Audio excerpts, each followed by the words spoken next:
One of my favorite professional and amateur sports coaches, the great badass world builder, Jimmy Johnson.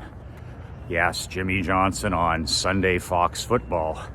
But I've been studying Coach Johnson for 25 years. When I was a pro hockey coach and an amateur hockey coach and team owner, one of the guys that I seriously studied when I was still wet behind the ears as an athletic coach was Jimmy Johnson. He was at the University of Miami at the time, chasing down and winning a national championship. And I used to read about Coach Johnson in Sports Illustrated, the swagger, the confidence, the look at us kind of attitude, but they backed it up. The Hurricanes backed it up, and they would take on Notre Dames of the world in national championship games, and it was good versus evil, and the white hat versus black hat, and they always played that villainous role. In every movie, in every show, in every book, in every story, there needs to be a villain. And Jimmy Johnson with his teams has always done an amazing job of taking on the villain role on purpose. Their style, the athletes they recruit, the people they give second opportunities, third opportunities for, they thrive in the villainous role. He plays the villain as a coach. And it's made him very interesting. So I read the first two books about him.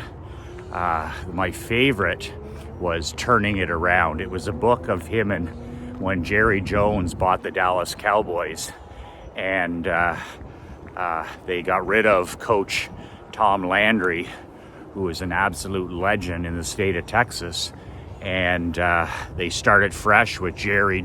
Jerry is the owner of the Cowboys, and he hired college coach with zero pro experience, Jimmy Johnson. And at the time, it was like such a controversial thing because the Cowboys are America's team, right? And you know how it turned out. They took a team, the first season they coached and owned the team, they were 1-15. They were 1-15 the year before too, dead last. And then they got to 7-9 the next year. You are what you are. And then the third year, they made the playoffs.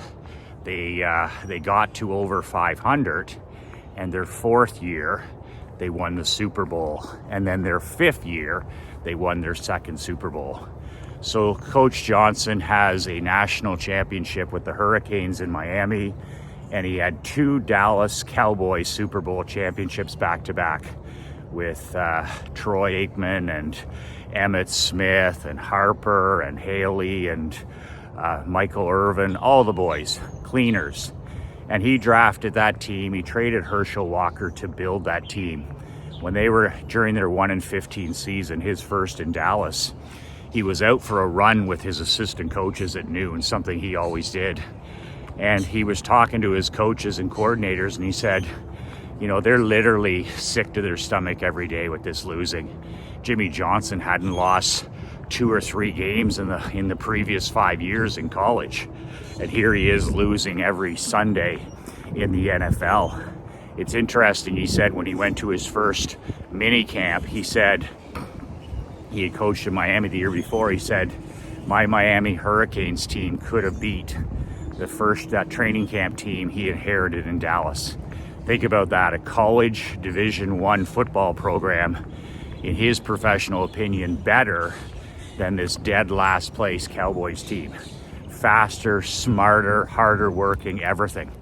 So Johnson won eventually in years 4 and 5, but he was out for a run with his assistant coaches, and he said, how the hell can we turn this around faster? What do we have that we can turn this around faster? Like, is there any asset we have? And they didn't have very many assets. They'd gone 1-15 without Johnson, and then were on their way to 1-15. And that's where it came to Jimmy. And he didn't even share it with some of the assistants right away, but he said, that's it, Herschel Walker. Herschel Walker is our overrated solid running back, all that kind of stuff, but overrated on a pathetic team. And he thought about it a little bit more. And when his run was over, he was like, okay, I'm going to trade Herschel Walker to rebuild the Cowboys.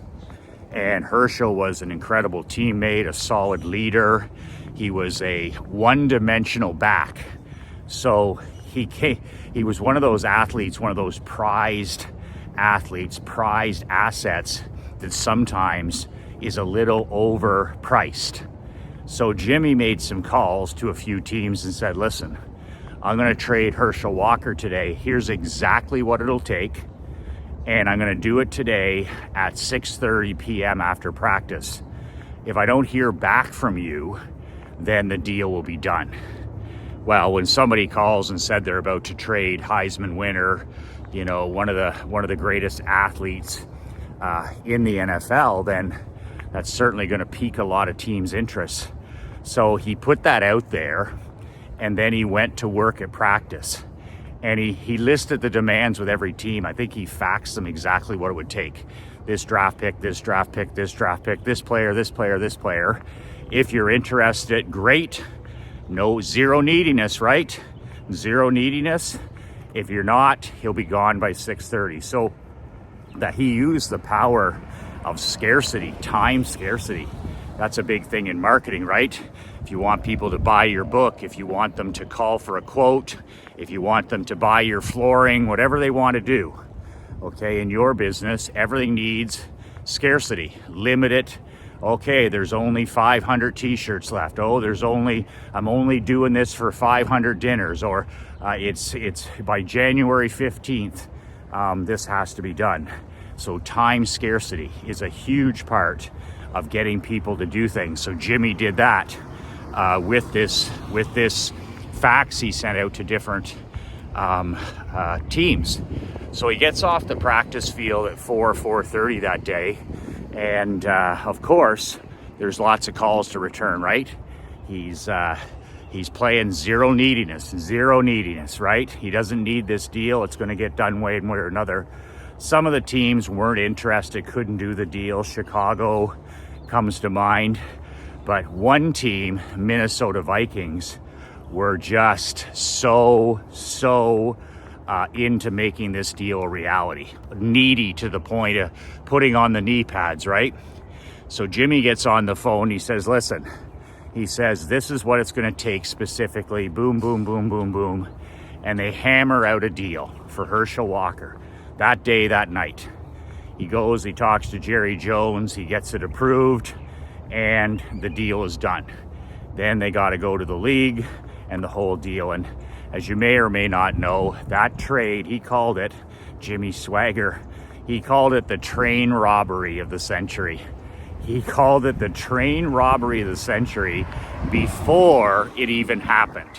And what I mean is before it even happened, they gave up their number one running back, their number one player on offense, one of their team leaders, and they didn't get anybody in return. They got, I think it was maximum 6 players back.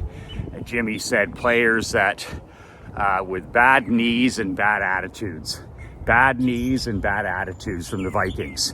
And these were, some of them were offensive linemen, defensive linemen, backup linebackers, good players, but bad knees and maybe at this point in their life, bad attitudes.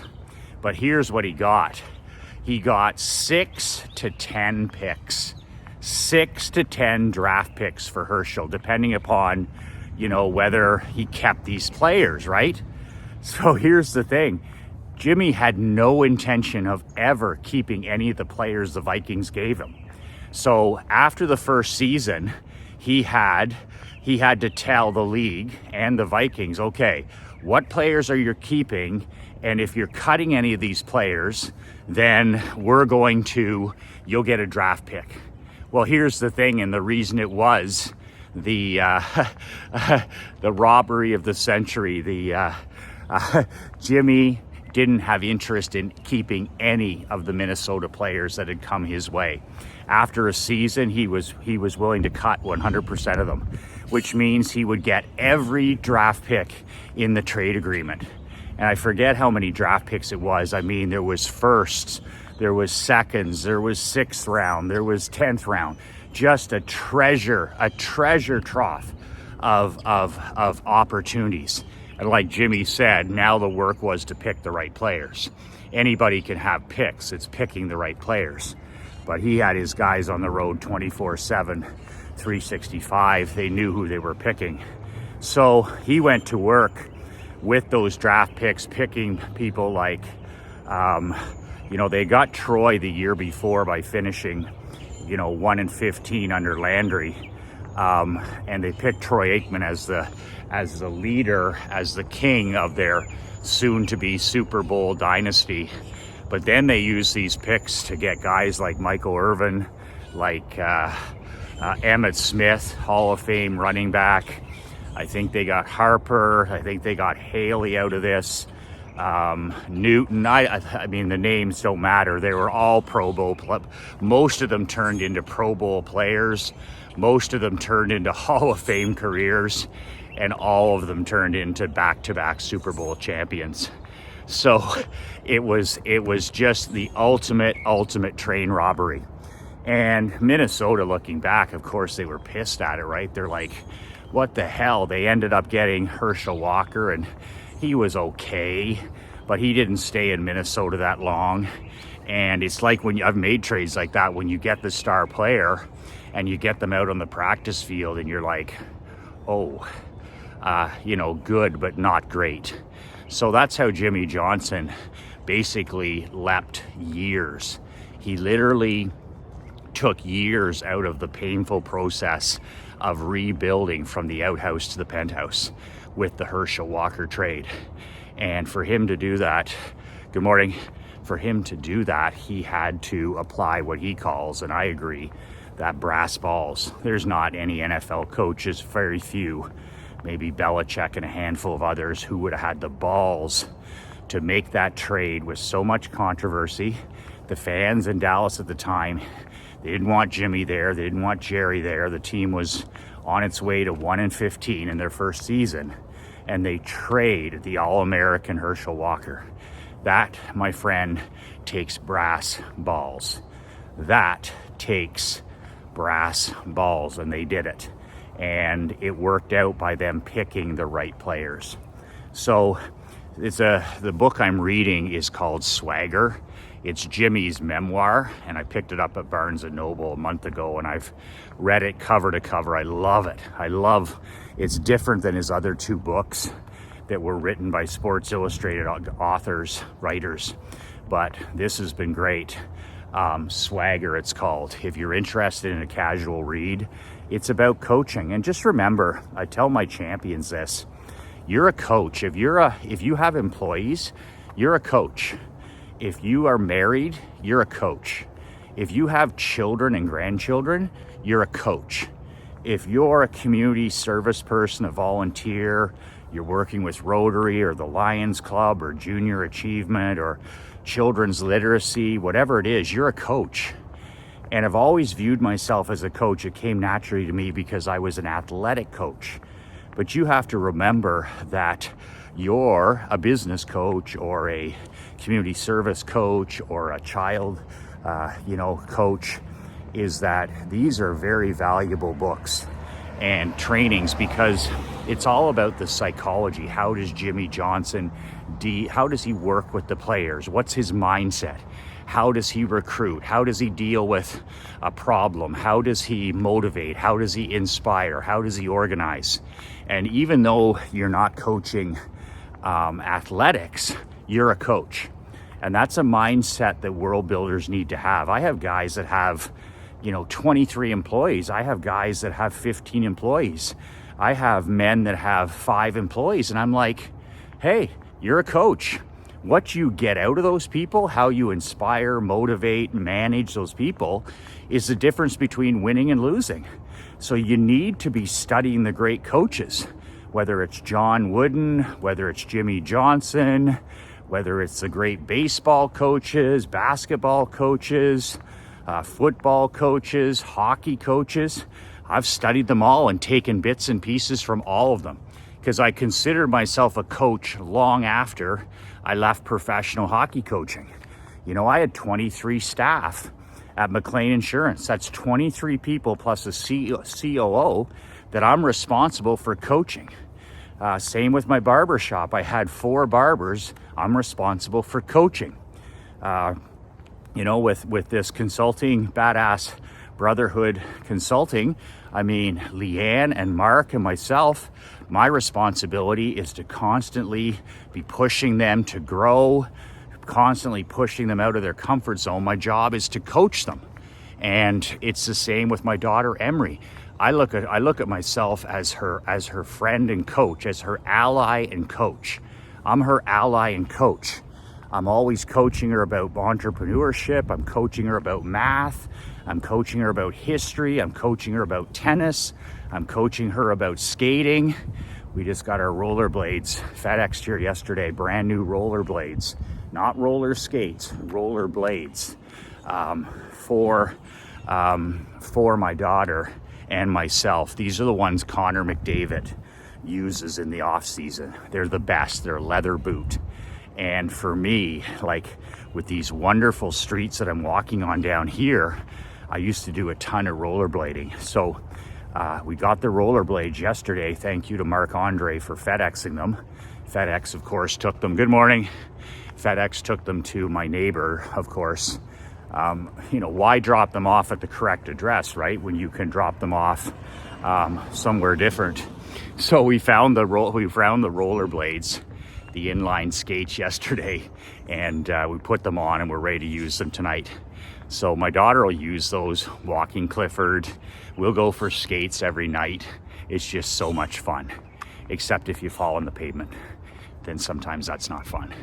So I just wanted to share a few of those Jimmy Johnson stories. I'll share one before I go here too. When just before he was about to be, him and Jerry were so friends from college. They were roommates on they played ball in college, and so they were roommates, but they weren't close friends in college. That was always overplayed. So Jimmy, good morning.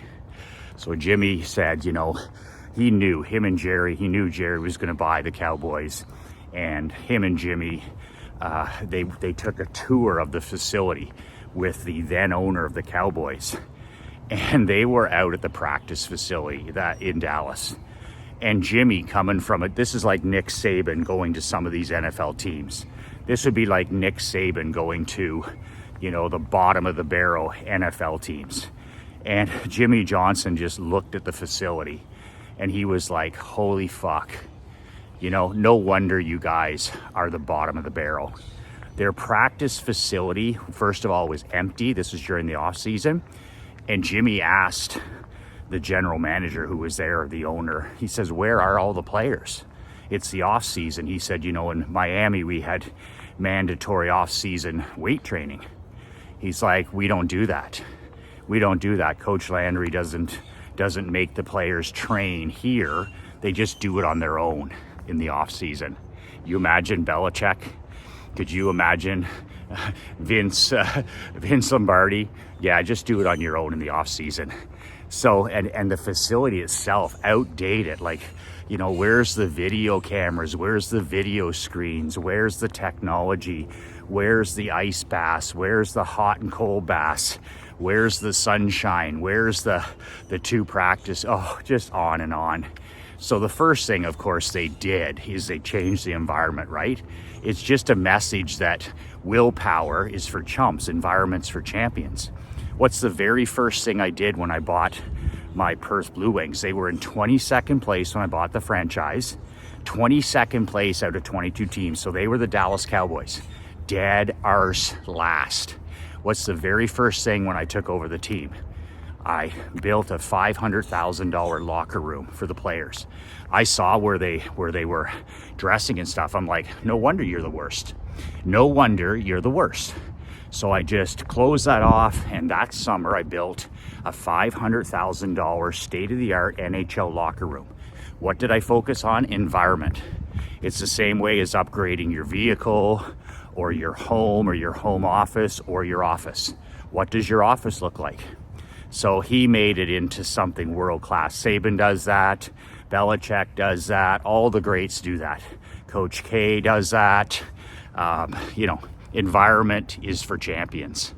But Jimmy, he was just like losing everywhere. And they got rid of everybody. Jimmy didn't talk about this publicly. Where I got that quote about getting rid of all the people, publicly they said after the first, he was 1-15 his first year, and at his year-end press conference, worst year of his life, he said, 1-15. Worst year of his life personally and professionally. All they did was lose and work with losers. Everybody on and off the field.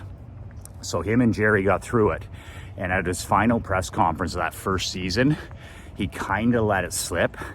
They asked him about the season and he said, how do you feel moving forward? He goes, well, he says, we've now got rid of all the people that don't fit.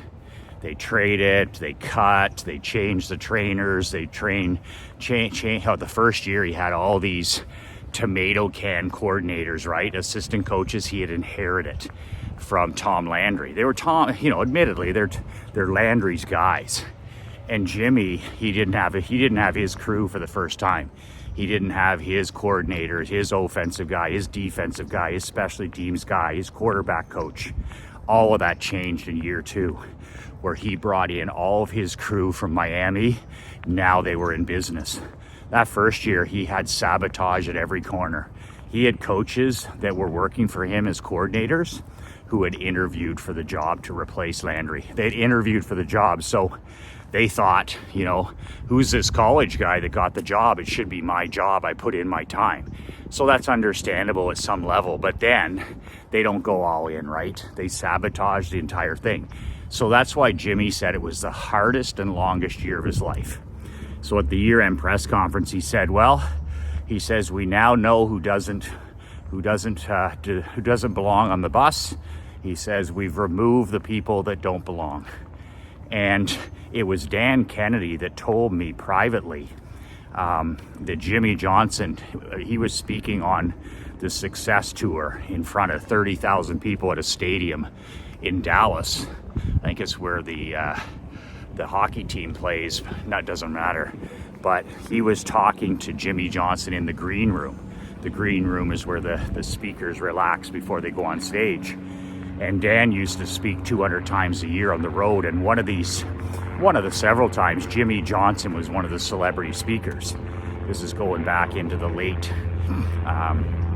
early 2000s. So he's in the back room, the green room with Jimmy Johnson before Johnson speaks. And Jimmy's a really friendly guy, right? I met him in Naples, or I met him last year in, 4 years ago, I met him in Key Largo. He lived, the home we rented for 3 years, 3 winters, he lived about 5 minutes from there in Key Largo. So I saw him one day pumping his gas into his red sports car, and just the big hello, and just a great guy and a great coach. So it was interesting when Dan asked him a few questions. He said about the Cowboys, how did you turn them from, the outhouse to Super Bowl champions back to back in 4 years? And he turned to Kennedy and he said, simple, I got rid of all the losers. And that was an off-the-cuff comment that was 100% candid and clear as kind. How'd you do it? Simple, I got rid of all the losers. How'd I win a Barclay Cup in Perth in 5 years? Something had never been done in 24. Got rid of all the losers. How did I take McLean Insurance from 3.4 million to 17.1 million? How did I do that? I got rid of all the losers. My barbershop, how did I take a barbershop that didn't even exist and turn it into the #1 barbershop in the country for 6.5 years? I've never had a pair of scissors in my hand, I don't think. I've certainly never done any barbering or hot towel shaving. How did I do it? After some growing pains, I just got rid of all the losers. Same thing in anything I've been involved in. is getting rid of the people that don't fit. And that's one of Jimmy's biggest things. When he took over Miami, they were a powerhouse, but he still had to get rid of some people that did not fit. He was talking about leaving players. Like, he left Michael, not that he doesn't fit, he was one of the greatest receivers in history, but Michael Irvin's standings, like standards, is he left Michael Irvin on the tarmac during one of the planes they're leaving for Baltimore or somewhere, Cincinnati, from Dallas. And Jimmy doesn't give a fuck. He goes, they waited 5 minutes. Michael Irvin wasn't there. They saw him coming. He said to the pilot, wheels up, and off they go. And Aikman had just made that one. Just the things, you know. In college, he left Dexter Manley, just left him right there, and left him behind. Standards and routines and rules. So great book. It's called Swagger. I highly recommend it. You don't have to read it. I just gave you the best parts. But there's some other great parts in there about the 3 ways to coach people. There's a huge thing in there about it's the most powerful part in the book next to the stories is his whole basis in coaching. I'll share this for a second because it's so powerful, is the way he coaches all his athletes is based on his college education. He has a degree in psychology. So self-fulfilling prophecy. Everything Jimmy Johnson has done is a self-fulfilling prophecy. And it goes back to that psychological principle. I forget the name of it off the top of my head right now. But it was, if you treat somebody as they are, they will remain as they are. If you treat somebody as who you believe they will become, that is who they will become. So that's self-fulfilling prophecy. So if he treats his linebacker, treats him the same as he is, same expectations, this is who you are, these are your talents, these are your weaknesses, these are your strengths. If he treats that athlete in person exactly as they are, exactly the way they are now, they will remain exactly as they were. There's no improvement, there's no growth, maybe some recession. The self-fulfilling prophecy is when he treats that linebacker or that quarterback as better than he is, the way he sees him. He sees him as the best version already. He sees him who he is in 2 years. He sees him who he is in 5 years. He sees the best version of that person, of that quarterback or that linebacker. He sees him at his very, very best. But here's the thing. Then he treats him like that. He treats him like that. And there you've got the power and principle of the self-fulfilling prophecy. How are you treating your spouse, your queen, your best friend, secret weapon, ride or die partner? How are you treating your queen? Are you treating her as she is, or are you treating her as the person you know she's becoming? Same with your children, your teenagers, your adult children. How are you communicating with them? How are you treating them? As they are, or are you using the self-fulfilling prophecy of treating them as the person that they can become, their highest level of self? And same with all your employees. Are you treating them as they are, or are you treating them as their highest level of self?